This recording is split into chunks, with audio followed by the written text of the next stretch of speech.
जिस भारत देश की डाल डाल पर सोने की चिड़िया बसेरा करती थी, उन चिड़ियाओं को कौन पकड़ कर ले गया? क्या आपको इसका राज जानना है? आइए देखेंगे साथ साथ।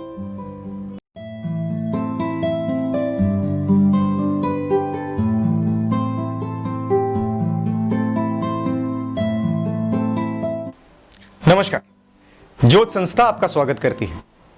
तो हम चर्चा कर रहे थे बाहर की कंपनी के एक्सप्लॉयटेशन पे और इसे बेटर वे में एग्जाम्पल से समझने की हमारी बात हुई थी।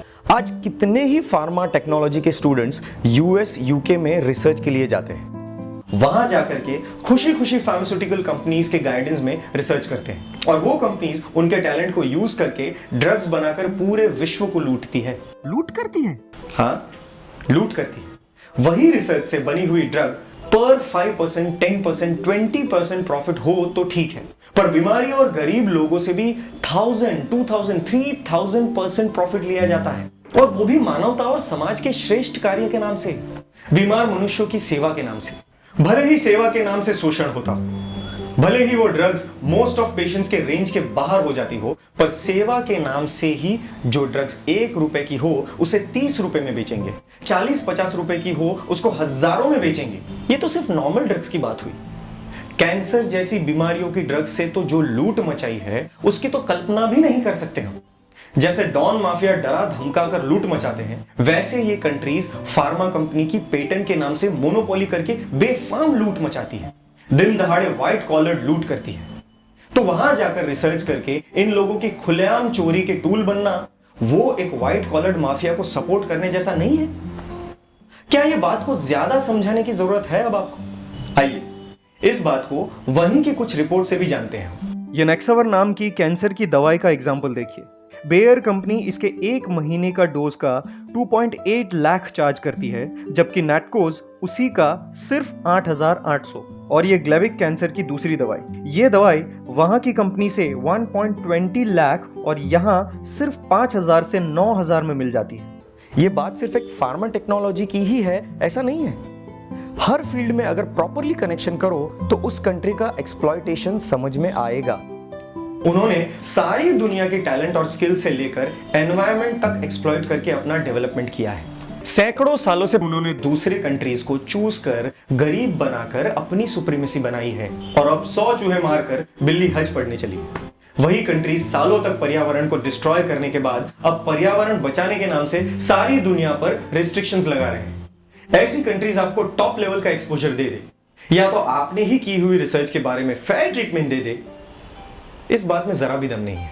आइए अब तक वेस्टर्न कंट्रीज ने जो एक्सप्लॉयटेशन किया है उसी की झांकी कराता उन्हीं के एक ब्रिटिश इकोनॉमिस्ट का एक रिपोर्ट देखते हैं। हम देख सकते हैं पिछले सैकड़ों सालों में ब्रिटिशर्स के आने से पहले इंडिया की इकोनॉमी पूरे वेस्टर्न यूरोप की इकोनॉमी से कहीं ज्यादा स्ट्रॉन्ग थी, पर यहां देखेंगे तो ब्रिटिशर्स के आने के बाद जो वर्ल्ड इनकम में इंडिया का शेयर कंसिस्टेंटली अराउंड 25% रहता था, वो 4% पर आ गया, और वेस्टर्न यूरोप का शेयर 8.7% से 27% तक पहुंच गया। देखा आपने? यही की बात को भारतीय लोकसभा के सदस्य शशि थरूर ने यूके की ऑक्सफोर्ड यूनियन में स्पष्ट रूप से और निडरता से बयान करते हुए लॉजिकली एस्टैब्लिश किया था कि वेस्टर्न कंट्रीज का जो भी डेवलपमेंट हुआ है उसके बेस में इंडिया के खून पसीने संपत्ति आंसू और शोषण पड़े हुए हैं, और उन सबको भरपाई करने की जिम्मेदारी पश्चिमी देशों की है। अब आप सभी को कुछ कुछ क्लियर हुआ होगा कि वो कंट्रीज ने भारत के साथ क्या किया है। तो क्या उनके सुप्रीमेसी वाया एक्सप्लॉयटेशन के मिशन में हंसते हंसते टूल बन जाना, वो क्या एक सेंसिबल माइंड के लिए योग्य है? आप उन कंट्रीज को माफिया डॉन के जैसे बता रहे हो, तो फिर आज उनके प्रति करंट जनरेशन का इतना क्रेज कैसे पॉसिबल है? ब्रिटिशर्स ने सैकड़ों सालों से प्लानिंग ही ऐसी की है जिससे धीरे धीरे इंडियंस का ब्रेन वॉश हो जाए। भारत का रिच कल्चर भी भारतीयों को ही बैकवर्ड लगने लगे, यहां के धर्म ऑर्थोडॉक्स और अनसाइंटिफिक लगने लगे। वो प्लानिंग को एग्जीक्यूट करने के लिए यहां इस प्रकार की एजुकेशन सिस्टम इंट्रोड्यूस की गई और ऐसा मीडिया का प्रचार प्रसार किया गया कि जिससे भारत की एंशिएंट टेक्नोलॉजी, ज्ञान विज्ञान की शाखाएं, राजनीति, अर्थनीति आउटडेटेड मानी जाए, और आदर्श के रूप में western culture, science, philosophies, technology, economy और पॉलिटिक्स ही एस्टैब्लिश हो। इस षड्यंत्र के अंतर्गत यहां एडम स्मिथ की इकोनॉमी पढ़ाई जाएगी, पर इकोनॉमिक्स का मास्टरपीस चाणक्य नीति, उसको तो महत्व भी नहीं दिया जाएगा। वेस्टमिनिस्टर पॉलिटिकल एडमिनिस्ट्रेशन को ही अप्लाई किया जाएगा, पर शुक्र नीति, विदुर नीति को तो इग्नोर ही किया जाएगा। वेस्टर्न फिलॉसॉफीज को अच्छी तरह से प्रेजेंट करने का प्रयास होगा, पर यहां की रिच फिलॉसॉफीज नहीं पढ़ाएंगे। इंग्लिश लॉ पढ़ाया जाएगा, पर प्राचीन दंड नीति को तो बदनाम ही करेंगे।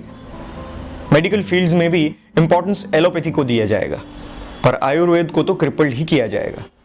इन सभी सिस्टम के कारण आज की जनरेशन के दिमाग में हर एक भारतीय चीज पर प्रेजुडाइज खड़ा हो जाता है, और हर एक वेस्टर्नाइज बातें, चाहे वो सोशल इकोनॉमिक सिस्टम हो, वेस्टर्नाइज एजुकेशन पैटर्न हो, मॉडर्न साइंस हो, उनके द्वारा डेवलप किए गए प्रोडक्ट्स हो, उनकी फैशन हो या वेस्टर्न कुजीन हो, सभी सुपीरियर के रूप में फिट हो जाते हैं। बाद में वेस्टर्न कंट्री का नाम लेते ही वे आंखें बंद करके उनके फॉलोअर्स हो जाते हैं।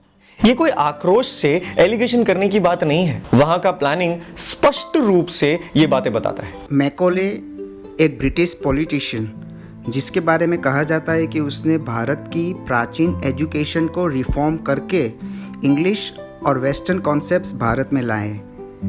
भारतीयों के रग रग में ब्रिटिशर्स का कल्चर आ जाए, उसकी मुख्य पॉलिसीज़ उसने बनाई थी।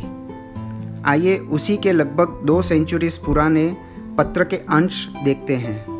1835 के उस पत्र में साफ लिखा है कि हमें बेस्ट प्रयत्न करने चाहिए जिससे हम ऐसे भारतीय बना पाएँ जो सिर्फ अपने रंग से भारतीय रहे, पर अपने ओपिनियंस में, अपने मॉरल्स में, अपनी बुद्धि में इंग्लिश बन जाए।